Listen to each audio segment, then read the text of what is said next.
আচ্ছা ঠিক আছে, তো মোটামুটি ক নম্বরটা আশা করি বুঝতে পারছো। তো এবার আসো খ নম্বরটা সমাধান করি। এখানে আমাকে খ নম্বর কি বলছে? খ নম্বরে আমাকে বলছে দেখাও যে X minus Y whole square সমান সমান X square minus two X Y plus Y square. ঠিক আছে, এটা আমাকে প্রমাণ করতে বলছে। এখন আমি কি করব, যেহেতু প্রমাণ করতে বলছে আমি কি করব, আমার এখানে উদ্দীপকে দেওয়া আছে কি এক্স এর মান দেওয়া আছে আর ওয়াই এর মান দেওয়া আছে। তা আমি তেমন কিছু করব না, আমি ওই ক নম্বরের মতোই দোনোটার মান বের করবো আলাদা আলাদা করে।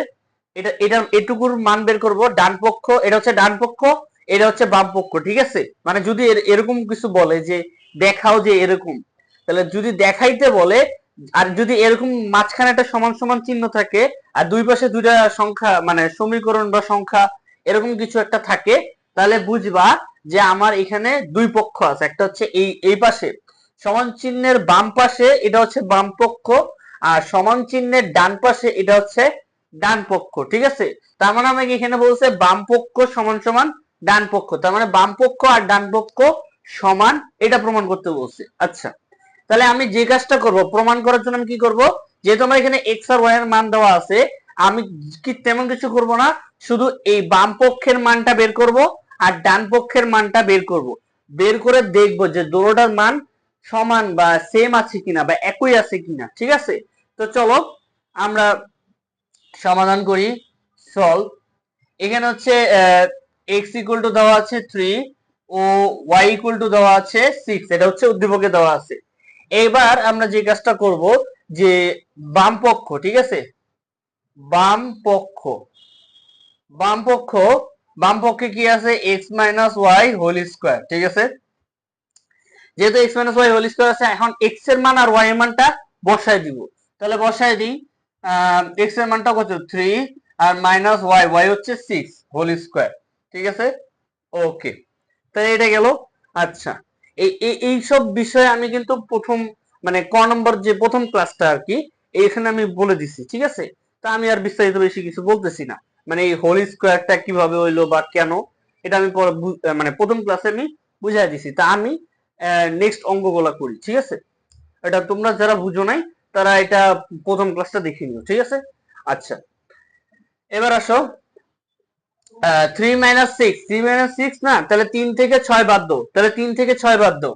হ্যাঁ, তাহলে 3 থেকে যদি 6 বাদ দাও তাহলে 3 থাকে, মানে এখানে এখানে একটা হিসাব বুঝো।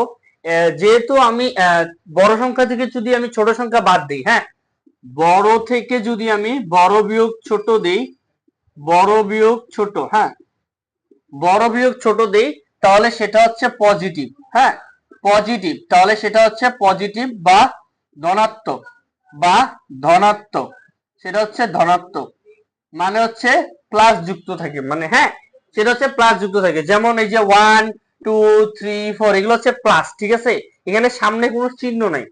আর যদি এরকম হয় যে ছোট থেকে বড় বিয়োগ করতে বলে, হ্যাঁ, ছোট থেকে বড়, ছোট থেকে যদি বড় বিয়োগ করতে বলে সেটা হয় নেগেটিভ, নেগেটিভ, নেগেটিভ বা হচ্ছে ঋণাত্মক। হ্যাঁ, নেগেটিভ বা ঋণাত্মক, ঋণাত্মক।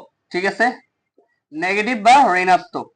ঠিক আছে, আর এই নেগেটিভ চিহ্নকে প্রকাশ করা এরকম, মানে নেগেটিভ চিহ্নটা হচ্ছে মাইনাসের মতো। ঠিক আছে, মানে সংখ্যার সামনে মাইনাস থাকবে, যেমন -1 -2 -3 এরকম। ঠিক আছে, বুঝা গেছে? তো এখানে দেখো, এখানে ঘটনাটা ওরকমই, মানে আমি এই বিষয়গুলো আনলাম এই কারণে, কারণ এখানে আমার যে বিয়োগটা, এই বিয়োগটা কিন্তু আমার 2 নম্বরের মতো। হ্যাঁ, মানে ছোট থেকে বড় বিয়োগ করতে বসে, যেহেতু ছোট থেকে বড় বিয়োগ করতে বসে তার মানে এখানে মাইনাস চিহ্নটা থাকবে। ঠিক আছে, মানে সামনে সংখ্যার সামনে মাইনাস চিহ্নটা থাকবে। ঠিক আছে, শুধুমাত্র ছোট থেকে বড় বিয়োগ করার ক্ষেত্রে।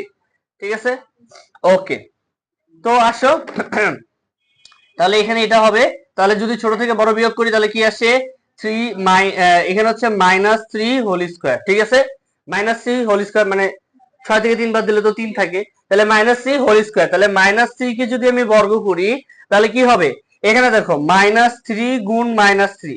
এখন একটা হিসাব আসো, এখানেও মাইনাস আছে এখানেও মাইনাস আছে, তাহলে এক্ষেত্রে আমি তাহলে কি আমার এখানে অ্যানসারও কি মাইনাস আসবে? না, এখানে অ্যানসার মাইনাস আসবে না।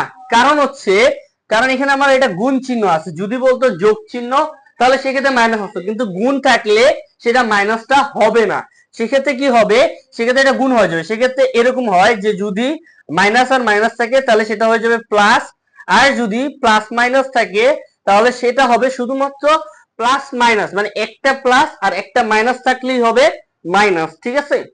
আর যদি দুটোটাই মাইনাস থাকে তাহলে সেটা প্লাস হয়ে যাবে, তাহলে সেটা প্লাস হয়ে যাবে। তোমাদের এত বেশি কিছু মনে রাখা লাগবে না, শুধু এটাই মনে রাখবা যে দুটোটা যদি মাইনাস থাকে, দুইটা মাইনাস থাকলে সেটা হয়ে যাবে প্লাস। তার মানে এখানে 3 গুণ 3 মানে হচ্ছে 9, 3 গুণ 3 হচ্ছে 9, এখানে প্লাস হবে, ঠিক আছে। আচ্ছা, তার মানে আর হচ্ছে দুইটা জিনিস মনে রাখবে, একটা হচ্ছে যদি দুইটা মাইনাস থাকে তাহলে সেটা হবে প্লাস, আর যদি প্লাস মাইনাস থাকে, একটা প্লাস একটা মাইনাস থাকে তাহলে সেটা মাইনাস হবে। একটা প্লাস একটা মাইনাস থাকলে, একটা প্লাস আর একটা মাইনাস থাকলে সেটা হবে মাইনাস। আর যদি দুইটা মাইনাস থাকে, শুধুমাত্র দুইটা মাইনাস থাকলে সেটা হবে প্লাস। ওকে, এতটুকু মনে রাখো, জাস্ট, আর কিছু দরকার নেই। তাহলে এখানে অ্যান্সার কত আসলো? 9। তার মানে এটার অ্যান্সার, মানে বাম পক্ষের অ্যান্সার হচ্ছে 9। আচ্ছা, তো এটা আমি এমনি লিখলাম, ঠিক আছে। বাম পক্ষের অ্যান্সার কত? 9। আচ্ছা, এবার আসো ডান পক্ষ। ডান পক্ষের অ্যান্সার দেখি, ডান পক্ষের অ্যান্সার কি বলছে? ডান পক্ষে বলছে x square minus 2xy plus y square, ঠিক আছে।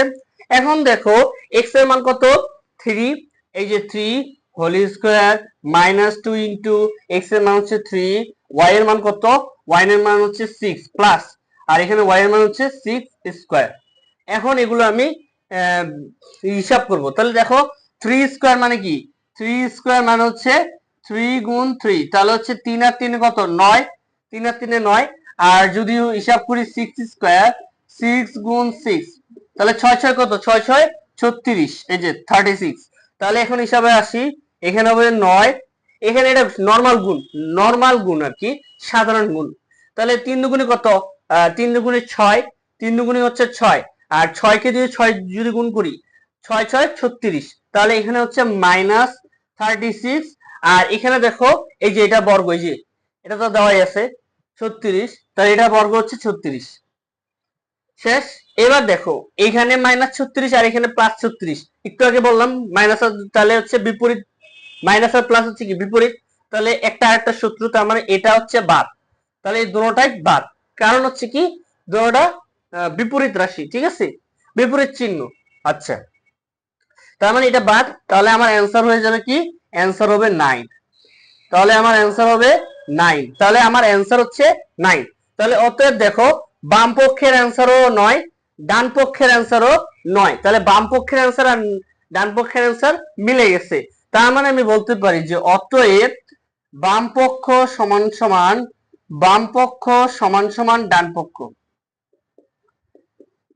আশা করি বুঝতে পারছো, কারণ কি বাম পক্ষের মানও সমান, ডান পক্ষের মানও সমান, দুটোটার মানই হচ্ছে 9 আসে। যদি বাম পক্ষের মান যদি 10 আসতো, ডান পক্ষের মান যদি 12 আসতো, তাহলে এটা সমান হইতো না, অসমান হইতো।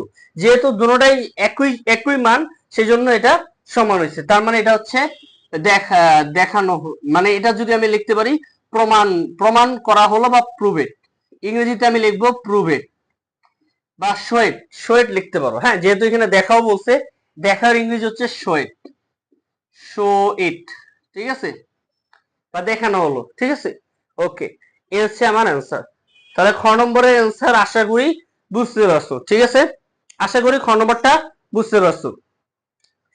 যদি বুঝে থাকো তাহলে ক্লিয়ার অথবা কমেন্টে ক্লিয়ার অথবা পানি পানি লিখে দিও, আর যদি না বুঝে থাকো তাহলে রিপিট লিখে দিও, ঠিক আছে।